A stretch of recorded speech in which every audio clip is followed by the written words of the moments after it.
이사야 7장 10절에서 17절까지 말씀, 오늘 이 아침 첫 시간 저희가 같이 함께 읽으시고 그리고 하나님의 은혜를 나누겠습니다. 여호와께서 또 아하스에게 말씀하여 이르시되 너는 내 하나님 여호와께 한 징조를 구하되 깊은 데에서든지 높은 데에서든지 구하라 하시니 아하스가 이르되 나는 구하지 아니하겠나이다. 나는 여호와를 시험하지 아니하겠나이다 한지라. 이사야가 이르되 다윗의 집이여 원하건대 들을지어다. 너희가 사람을 괴롭히고서 그것을 작은 일로 여겨 또 나의 하나님을 괴롭히려 하느냐. 그러므로 주께서 친히 징조를 너희에게 주실 것이라. 보라, 처녀가 잉태하여 아들을 낳을 것이요 그의 이름을 임마누엘이라 하리라. 그가 악을 버리며 선을 택할 줄 알 때가 되면 엉긴 젖과 꿀을 먹을 것이라. 대저 이 아이가 악을 버리며 선을 택할 줄 알기 전에 내가 미워하는 두 왕의 땅이 황폐하게 되리라. 여호와께서 에브라임이 유다를 떠날 때부터 당하여 보지 못한 날을 너와 내 백성과 내 아버지 집에 임하게 하시리니 곧 아수르 왕이 오는 날이니라. 아멘.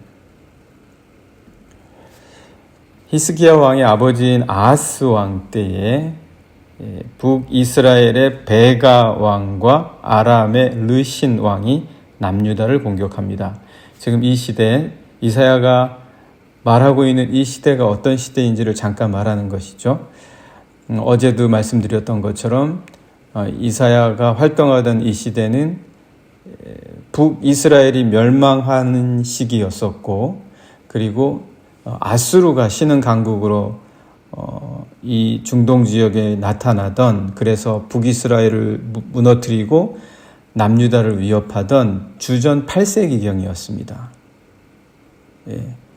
연도로 따지자면 주전 700년대 경이죠.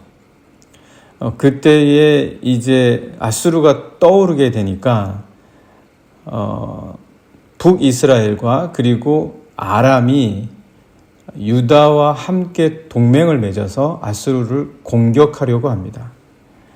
그런데 남유다의 아하스 왕이 이사야가 사역하던 때의 왕이었었죠. 히스기야의 아버지입니다. 아하스 왕이 자기는 원하지 않았습니다. 그렇게 하지 않겠다고 이야기한 거예요. 그러니까 공격을 한 거죠. 북이스라엘과 아람이 동맹을 맺어서 공격을 한 겁니다. 남유다를. 그래서 그 두 나라의 공격으로 말미암아 남유다의 아하스 왕이 매우 두려워합니다. 하나님께서는 이사야를 통해서 아하스 왕에게 이렇게 말씀을 전합니다. 그들의 공격이 성공하지 못할 거니까 그들을 두려워하지 마라. 그리고 만약에 너가 이걸 못 믿겠다고 하면 나 하나님에게 징조를 친히 구해라. 못 믿겠으면 나에게 징조라도 구해라. 아하스가 정말 신앙이 없는 사람이었거든요. 그런 사람이었기 때문에, 그리고 가장 악한 왕이었습니다. 그래서 차라리 나에게 징조를 친히 구해라. 못 믿겠다면 징조라도 구해라. 그렇게 말을 합니다. 그렇다면 어떻게 해야 합니까? 당연히 구해야 되지 않겠습니까? 징조를. 당연히 징조를 구해야 할 텐데, 그런데 아하스의 반응은 우리 인간이 이런 상황에서 충분히 그러지 않을 거라는 사실을 깨닫게 해줍니다. 하나님이 징조를 나한테 구해라. 내가 너에게 믿게 해줄게. 이렇게 해도 충분히 그러지 않을 사람들이 있구나라는 것을 우리에게 알려줍니다. 기드온 같은 경우도 하나님이 말씀하시기도 전에 스스로 징조를 구하지 않았습니까? 내가 그거를 믿고 싶습니다. 그러니까 저에게 징조를 주십시오. 그렇게 징조를 구한 사람이었는데, 그게 일반적일 거라고 생각이 드는데, 그럼에도 불구하고 이 아하스가 보인 반응을 보면 그러지 않을 수도 있겠구나.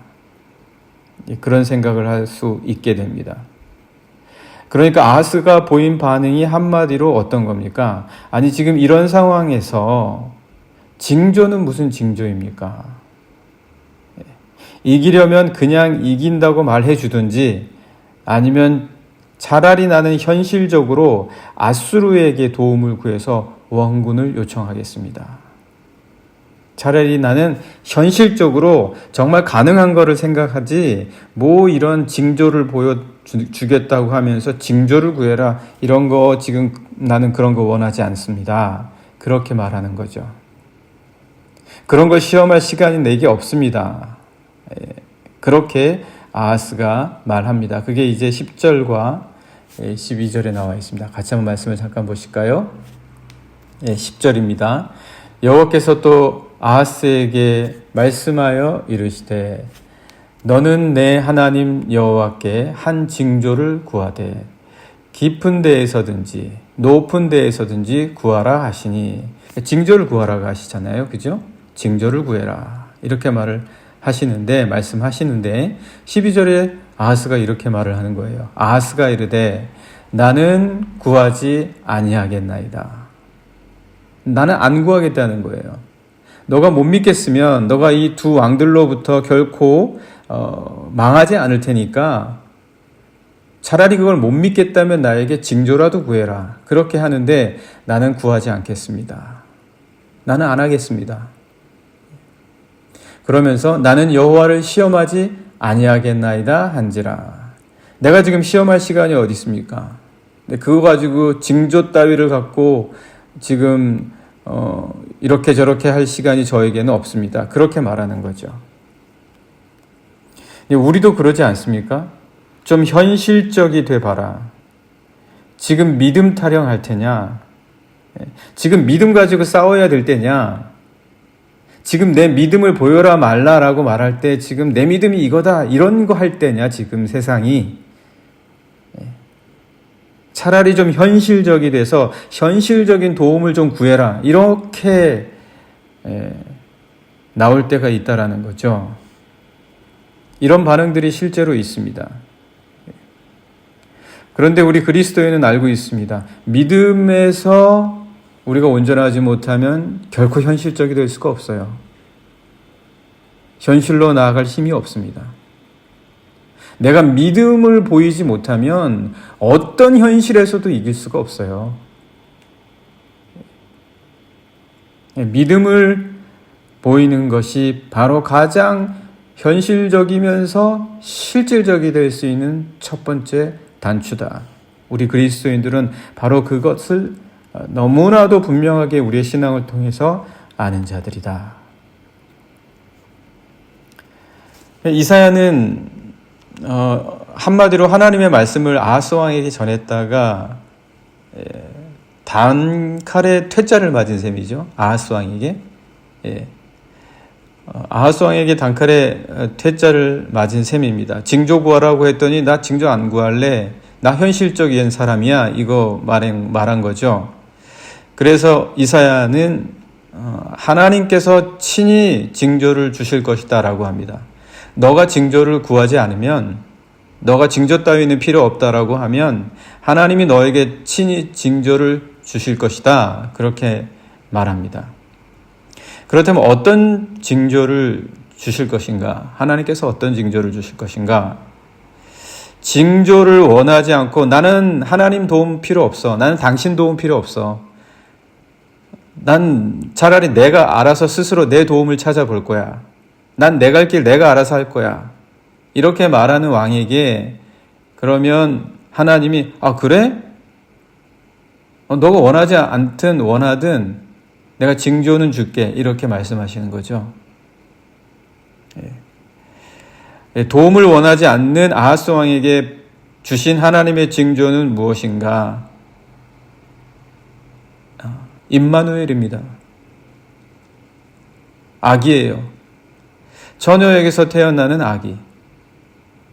우습죠. 정말 징조 같지 않은 징조죠. 하나님의 징조를 우습게 여기는, 하나님의 도움을 원치 않는, 하나님의 도움을 가소롭게 여기는 너에게 그래 내가 징조를 줄게 이렇게 말씀하시는 겁니다. 징조를 원하지 않는다는 건 뭡니까? 하나님께 이제 간절함이 없다는 거예요. 하나님께는 이제 간절함이 없다. 하나님과는 볼일 다 봤다. 내가 하나님하고 정말 오랜 경험 많이 했고 아버지 왕들로부터 이야기 많이 들어봤는데 뭐 별거 없다. 그러는 거죠. 그래서 주님이 주신 징조는 처녀가 잉태하여 아이를 낳고 그 이름을 임마누엘이라 하라. 가장 우습게 여길 만한 징조를 주십니다. 너가 지금 그렇다. 13절, 14절 말씀 한번 보실까요? 이사야가 이르되 다윗의 집이여 원하건대 들을지어다. 너희가 사람을 괴롭히고서 그것을 작은 일로 여겨 또 나의 하나님을 괴롭히려 하느냐. 참 하나님을 괴롭히는 거예요. 겁도 없죠. 그러면서 14절 그러므로 주께서 친히 징조를 너희에게 주실 것이라. 그래, 그래서 내가 징조를 너희에게 줄게. 하나님을 괴롭히는 너에게 징조를 주마. 징조 따위는 필요 없고 하나님의 도움은 필요 없다는 너에게 징조를 줄게 라고 하시면서 보라 처녀가 잉태하여 아들을 낳을 것이요 그의 이름을 임마누엘이라 하리라. 이게 무슨 징조입니까? 이게 무슨 징조예요? 우습게 여길 수밖에 없지 않습니까? 처녀가 낳은 것인지 여자가 낳은 것인지 부인이 낳은 것인지 누가 알겠습니까? 그러니 하나님의 도움 필요 없다라고 말하는 거죠. 아기가 무슨 징조입니까? 애가 무슨 징조예요?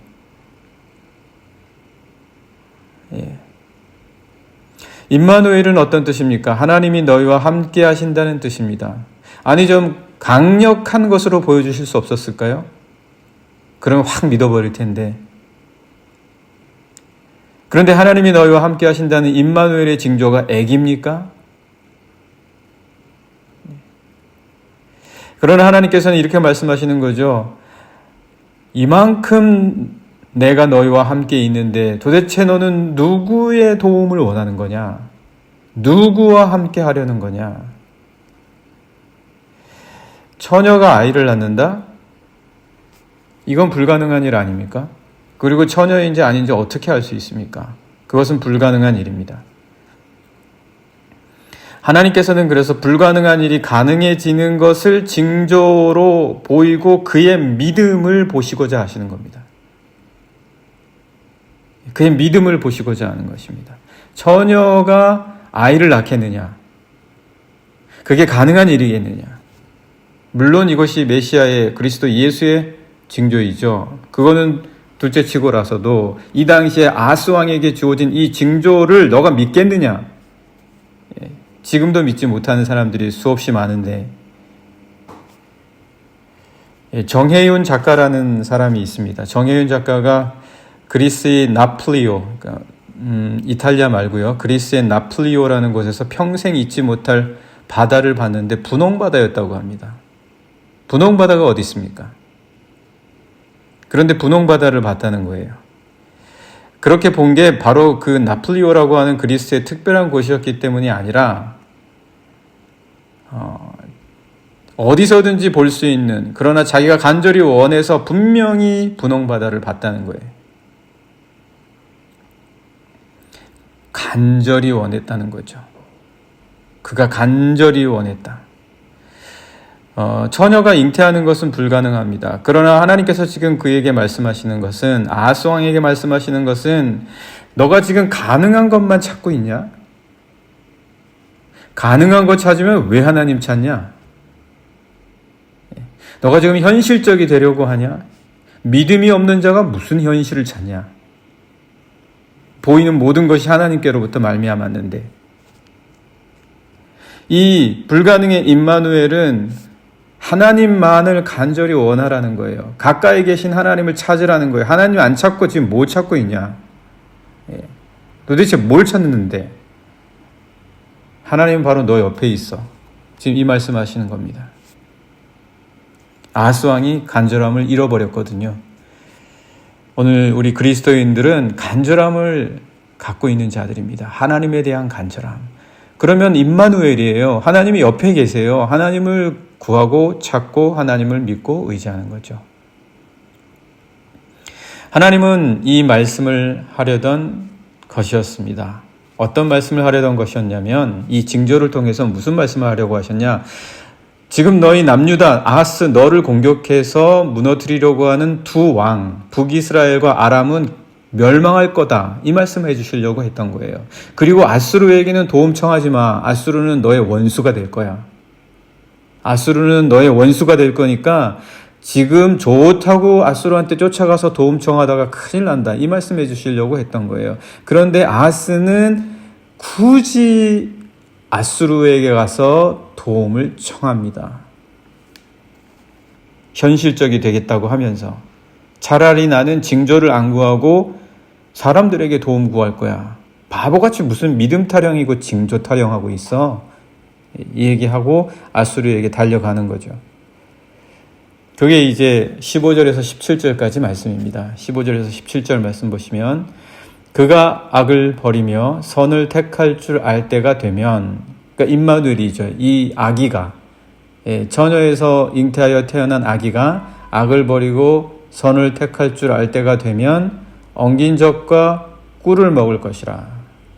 16절 대저 이 아이가 악을 버리며 선을 택할 줄 알기 전에 내가 미워하는 두 왕 북이스라엘과 아람이죠. 두 왕의 땅이 황폐하게 되리라. 17절 여호와께서 에브라임이 유다를 떠날 때부터 당하여 보지 못한 나를 너와 내 백성과 내 아버지 집에 임하게 하시리니. 그러니까 남유다죠. 그리고 아하스 왕입니다. 너 그렇게 나를 찾지 않겠다고 하는 나에 대한 간절함이 사라진 너에게 이 어떤 일이 벌어지게 하겠다고 하십니까? 곧 아수르 왕이 오게 될 것이다. 너를 괴롭히러 아수르 왕이 오게 될 것이다. 아수르 왕이 너를 도와주는 것이 아니라 아수르 왕이 너를 괴롭힐 것이다. 이건 아하스가 생각하지도 못했던 당치 않는, 일어날 수 없는 일입니다. 우리 인생에는 이렇게 생각지도 못하고 당치 않는 일들이 벌어질 수 있습니다. 생각했다면 모든 걸 다 대비하고 기다리지 않겠습니까? 아하스가 왜 이런 일들에 대해서 예측하지 못하고 두 왕이 무너지고 오히려 도움을 청했던 아수르가 자기를 괴롭힐 것이라는 것을 생각하지도 못하고 예측하지도 못하고 기대하지도 못했겠습니까? 왜입니까? 너무 이제 다 됐다 생각하는 거예요. 내가 이제 아수르에게 도움을 청했으니까 이제는 괜찮아졌다. 이제 안전해졌다. 이제 나는 괜찮다라고 생각하는 거예요. 그러니까 하나님에 대한 간절함이 사라지는 거예요. 하나님 더 이상 필요 없어요. 이제 안전한 곳 찾았으니까. 안전하게 해주는 사람 찾았어요. 아수르 왕 찾았어요. 아수르 왕 찾았으니까 이제 뭐 그렇게 다급해지지 않은 거예요. 아수르 왕이 도와줄 거니까. 우리가 하나님에 대한 간절함을 잃을 때는 바로 이런 때입니다. 세상을 기대하는 거예요. 세상을 의지하는 거예요. 물론 우리가 세상 속에서도 기대하고 예측하고 준비해야 합니다. 그런 노력을 게을리하면 안 돼요. 그렇다고 그것이 하나님에 대한 간절함을 사라지게 하고 하나님으로부터 멀어지게 한다면, 그렇다면 세상에 대한 기대가 무슨 소용이 있습니까? 목적이 뭡니까 도대체? 목적은 하나님에 대한 신앙과 하나님을 잃어버리지 않으려고 하는 건데, 세상에 대한 기대 때문에, 세상에 대한 예측 때문에 하나님을 멀리하게 되고, 그리고 하나님에 대한 간절함이 사라진다면 도대체 세상에 대한 기대와 예측을 하는 이유가 뭡니까? 아하스가 도대체 아수르한테 도움을 청해서 유다를 지키려고 하는 이유가 뭐예요? 하나님 나라, 하나님 백성 지키려고 하는 거 아닙니까?